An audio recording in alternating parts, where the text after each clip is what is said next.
Praise the lord. దేవునికి మహిమ కలుగును గాక. అందరూ బాగున్నారా? ఈరోజు దేవుడు మనకిచ్చిన వాగ్దానము రండి కలిసి ధ్యానించుకుందాం. సామెతల గ్రంథము 16వ అధ్యాయము 3వ వచనము. నీ పనుల భారము యెహోవా మీద ఉంచుము, అప్పుడు నీ ఉద్దేశములు సఫలమగును.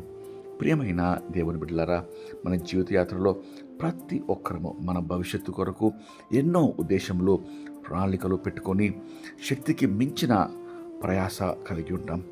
ఏ పని ముందు చేయాలో, ఏది తర్వాత చేయాలో, ఆ పని కొరకు ఎవరిని సంప్రదించాలో దిక్కు తోచక ఏ నిర్ణయము తీసుకోలేక తికమక పడుతూ ఉంటాం.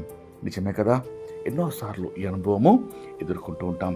కానీ ప్రియ దేవుని బిడ్డలారా, ఈ రోజు నుండి ఆ ఆరాటము పోరాటము అవసరము లేకుండా నీ ప్రియ పరలోకపు తండ్రి నీకు ఇచ్చే శ్రేష్టమైన వాగ్దానము గమనించండి. నా ప్రియ బిడ్డ, ప్రతిరోజు ఎల్లవేళలా నీ పనుల భారము, ఆ పని చిన్నదైనా పెద్దదైనా, కఠినమైనదైనా సులువైనదైనా, నిన్ను కలవరపరిచే ఏదైనా కూడా భయపడక ఆ భారము నాపై ఉంచుము. అప్పుడు నీవు విశ్రాంతి, నెమ్మది, నీ ఉద్దేశంలో సఫలము చేయటకు నేను సహాయం చేస్తాను అని నీ దేవుడు వాగ్దానం చేస్తున్నాడు.